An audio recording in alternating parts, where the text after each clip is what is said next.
The question of the day: who amongst us has never made a mistake? Yes? There are always a few delusion souls that like to raise their hand, which was a mistake in itself, so now you've just joined the rest of us. Right? Sort of part of being the human condition, isn't it? That we don't always get it right. In fact, on the way to getting it right, we often find other ways. And so I wanted to look today, we're moving through our Live Boldly series, and we looked at Vision Expansively, about getting a greater possibility for our life, about who we are, what's happening, what's going on, and what's possible for us. Because what we know is that everything begins with the vision. Until we get clear on our vision, we're just muddling through. And then we talked about praying deeply, about being in deep spiritual practice to help us to understand that we are spiritual beings, that we are one with this infinite source, this one life, this infinite being that is seeking its expression through us. We looked at the tools and the practices that help that to happen. Today I want to look at an idea called forgive freely. And since I now know that everybody in the room has made at least one mistake in their life, we can all stay. If you're that rare soul that's never made that, you can go get coffee and a cookie. But for the rest of us, we need to talk. Because here's what I know, is that a part of our being is we are spiritual in nature. This is what I know beyond a shadow of a doubt. That the essence of who we are is one with this divine presence. Now, whether you believe that or not is up to you. I'm just saying that is so. I won't give you a lot of guarantees on anything, but that is so. And so what we begin to understand is that our whole experience is based upon our consciousness. That in reality, what's really going on is not what's going on out there, but rather what's going on in here. That when we understand that we are conscious, sentient beings, that we have an awareness, we begin to perceive reality, and our experience of what is happening is based upon not what is actually happening, but rather on our perception. You with me? You believe it? Yeah, right. Well, we'll get to that. Sounds good in theory. So when you find yourself angry, where is that happening? Inside of us. But you say, but you made me so mad. Because that's why we fight. You took your madness and put it inside of me, and now I'm mad. And I don't like it, and if you would change, then I could be happy again. So get with it. But I was saying earlier, here's what I love. I love metaphysical people. I love that we're so conscious and evolved and aware. And so we no longer judge people. We just ask questions like, I wonder what's going on in your consciousness. Bless their heart, right? If you're from the South, you know what that means. Bless their little heart.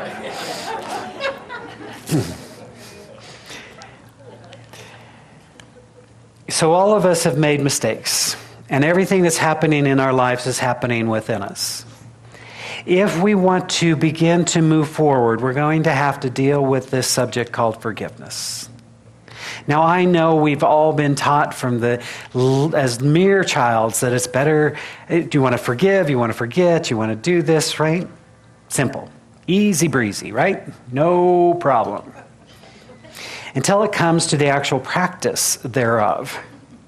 And so for me, it's very interesting because, we're so good at seeing the truth for some people.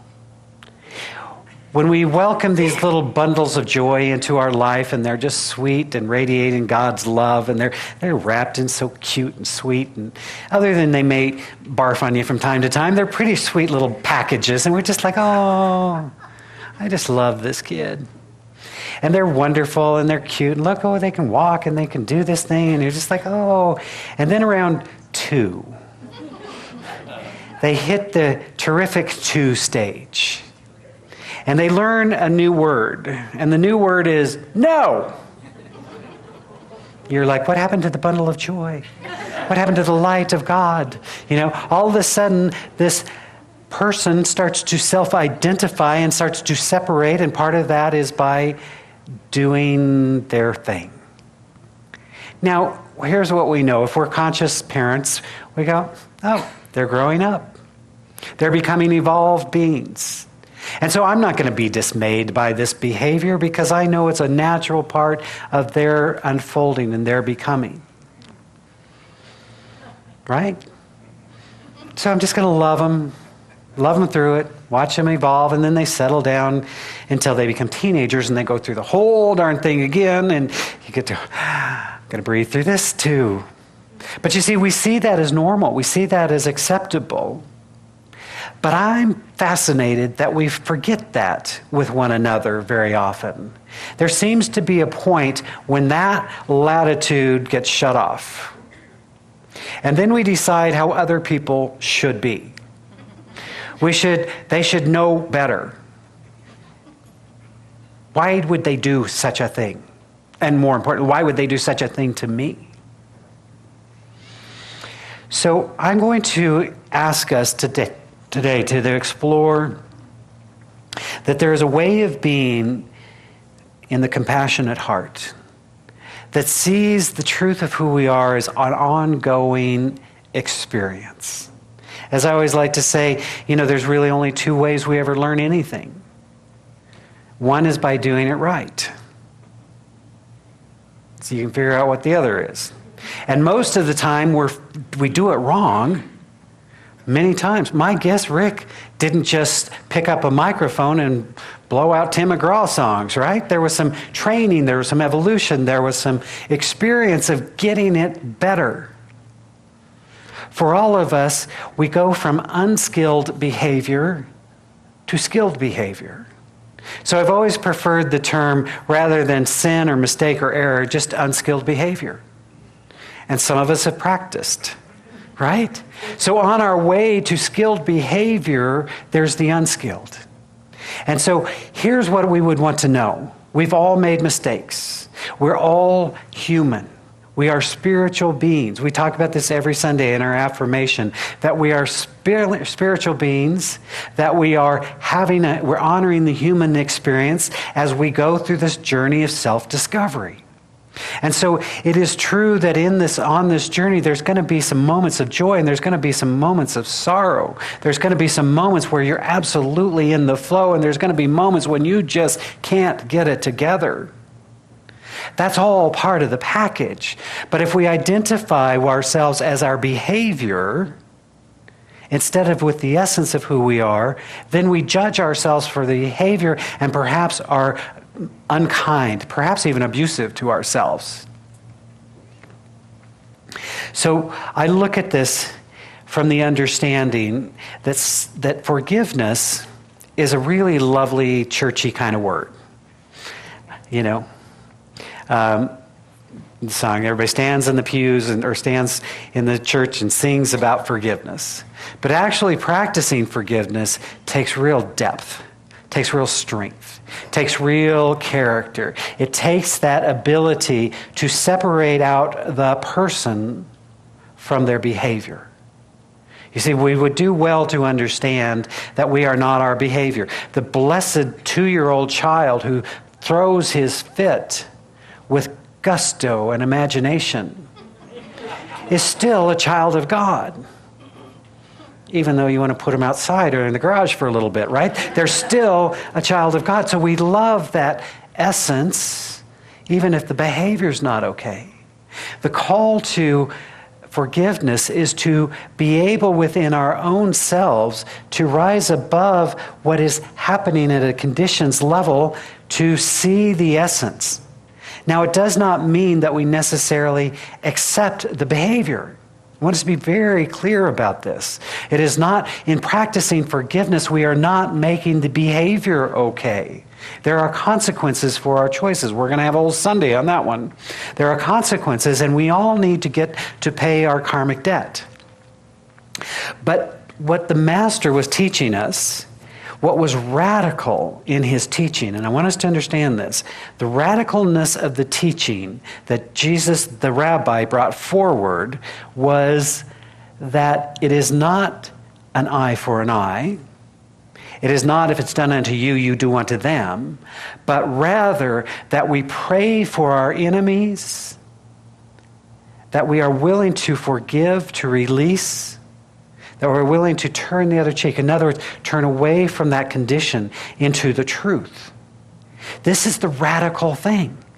You see what's happening in our world today, and that radical idea needs to take hold. That we can't keep beating each other up and expecting that everybody will be healed. Right? So somewhere along the line, when I came into this teaching, I came through the doorway called pain and angst. And that's how I got here. I was looking for a different way to do my life because clearly what I was doing was not working. I laughingly say that the way I got into ministry was by trying to outrun a police officer. I don't recommend it. I do not. But it worked for me. It got my attention, right? Because it put me in a situation where I had to deal with me. And how am I going to do this life differently? And it set in a series of events in motion so that I could begin to discover something new.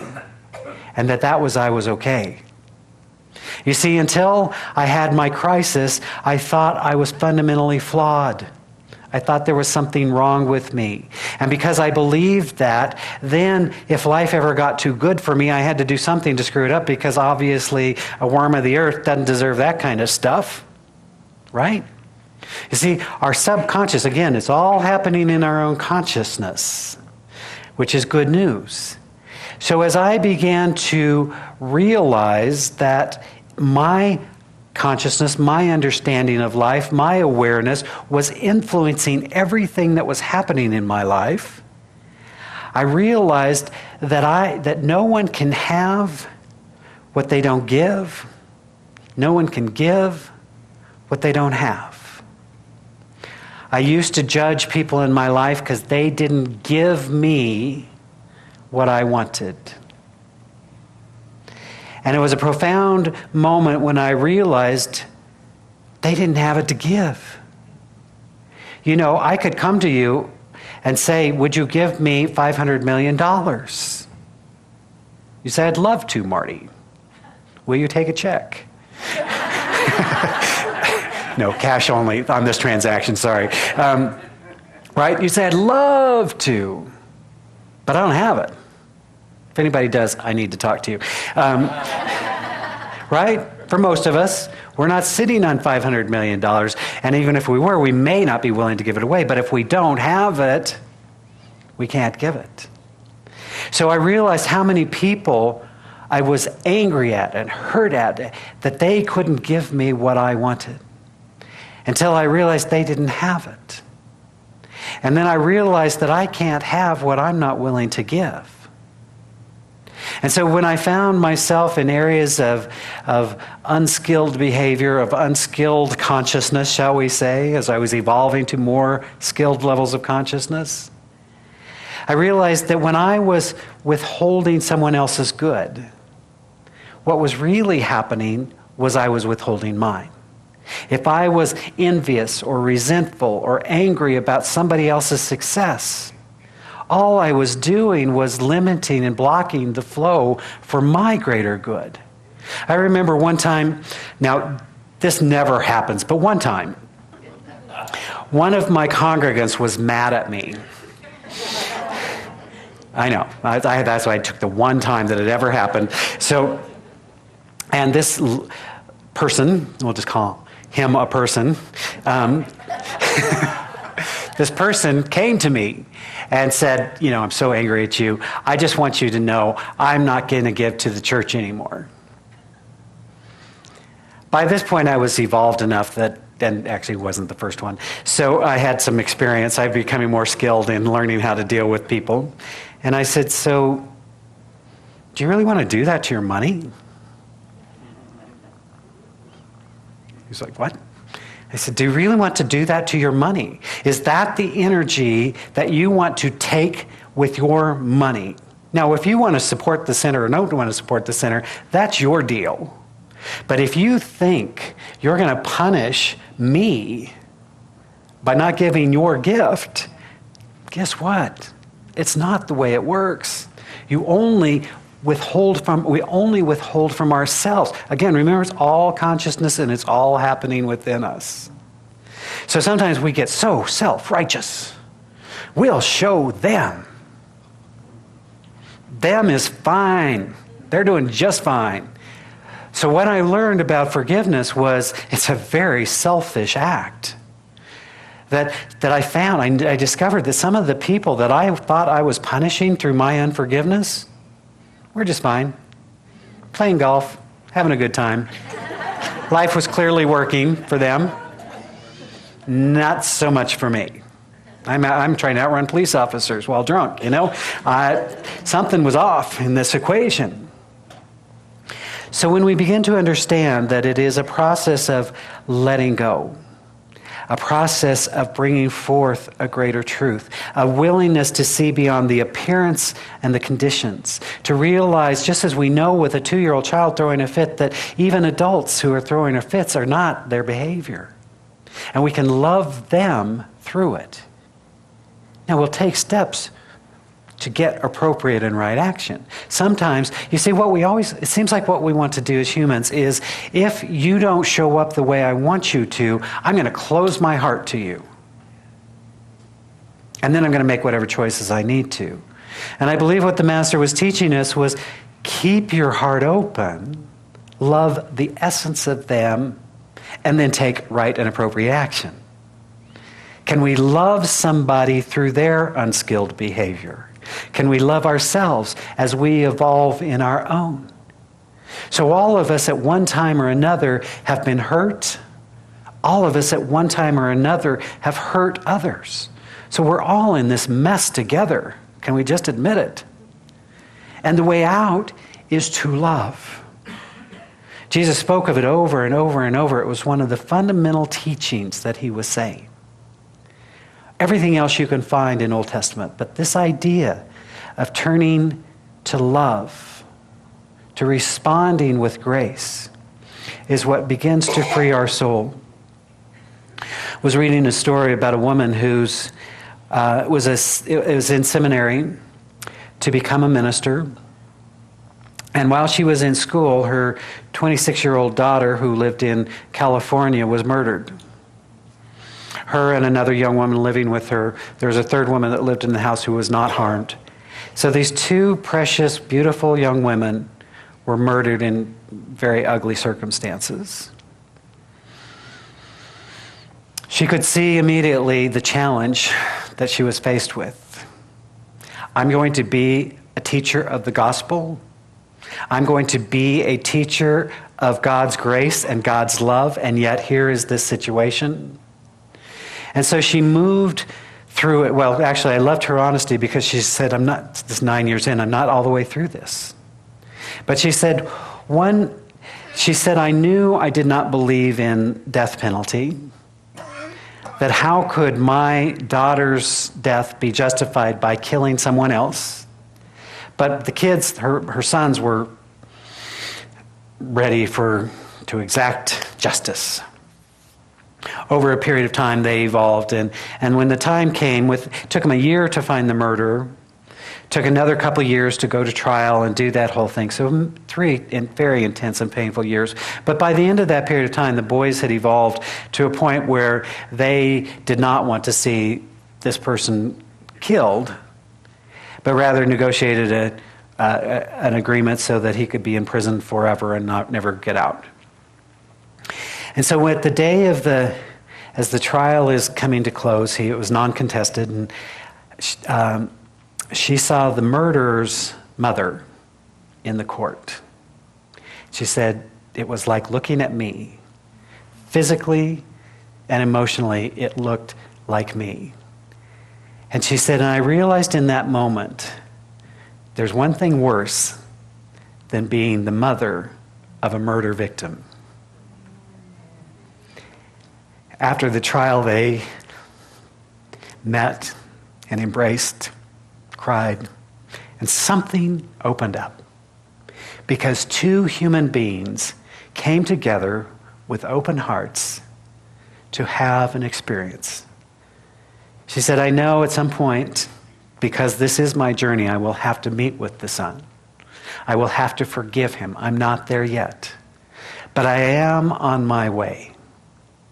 And I thought, what a beautiful experience of what becomes possible for us if we can keep our heart open, no matter what the behavior.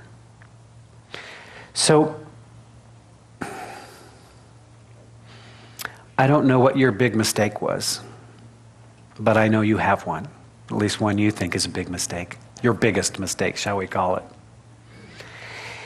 You know, there's the things you did wrong and the simple little things, but we all seem to carry this thing like, if I had my life to do over again. And so I'd invite you to look at that. Because here's what I realize. I've witnessed this for years now. People say this thing. They say, you know, if I knew now if I knew then what I know now, I wouldn't, da da da da da, right? And so it's like, well, how do you know what you know now? Because you screwed it up the first time, right? You did it wrong. You caused harm, you caused pain, you caused something. Now, if there is a way for you to clean that up, I highly encourage it. Make amends. But what I would ask you to do is not to hold yourself hostage to who you were. When I was 2 years old, I threw fits. Held my breath till I turned blue. But I'm willing to let that go because I was 2 years old. I made bigger mistakes as I got older. You know, the older you get, the bigger the mistake. But I'm not going to hold myself hostage to that. Because here's what happens. We can either be in guilt, I shouldn't have, I'm a horrible person, I'm a blah, blah, blah, blah, blah, blah, blah, and stay stuck here and probably repeat that over and over. Or we can choose to forgive and to gain the wisdom and the knowledge and the experience that comes from that experience and then to move forward. Forgive. You see, we've all made mistakes, some bigger than others. We have all been hurt by others. It's part of our human condition. But there's a bigger picture. And that is that picture called the namaste. That the divine within me blesses the divine within you. And when we meet in that holy place, all things are possible. The realm of the conditions, the mistakes, the errors that we've made can dissolve away and we can live in peace and in joy and in harmony and our lives can move forward. If you are carrying in your heart today your big mistake, I'd invite you that this is the moment. It's as good a moment as any to start or continue that journey. It is a process. This is why Jesus said to us very wisely, somebody said, well, this forgiveness thing, how many times are we going to have to do that? I don't know that they said it that way. I'm just mocking you because that's what you say to me. How many of these affirmations am I going to have to do?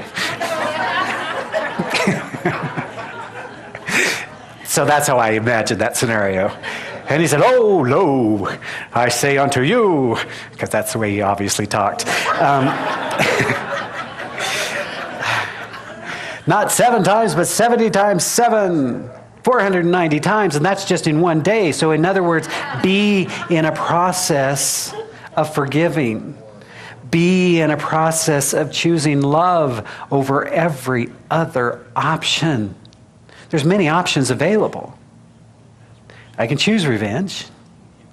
I can choose anger. I can choose resentment. I can choose all kinds of things. But I'm saying, what if we chose love over every other option? That I will love the essence of you. And if we need to talk about behavior, we'll talk about behavior. And if I even need to exclude you from your life because you're not there yet, that's okay. I'm just not going to stop loving you. Very different. So, my friends, if you're carrying that pain in your heart this day, if you're in a place of unforgiveness towards yourself or to someone else, I'd invite you to begin this process. Here's what I learned. This idea that we can't give what we don't have, we can't have what we don't give. As I began to forgive myself, as I began to take stock and realize the errors that I had made and to clean that up wherever I could, as I was willing to forgive myself, I found it became much easier to forgive others.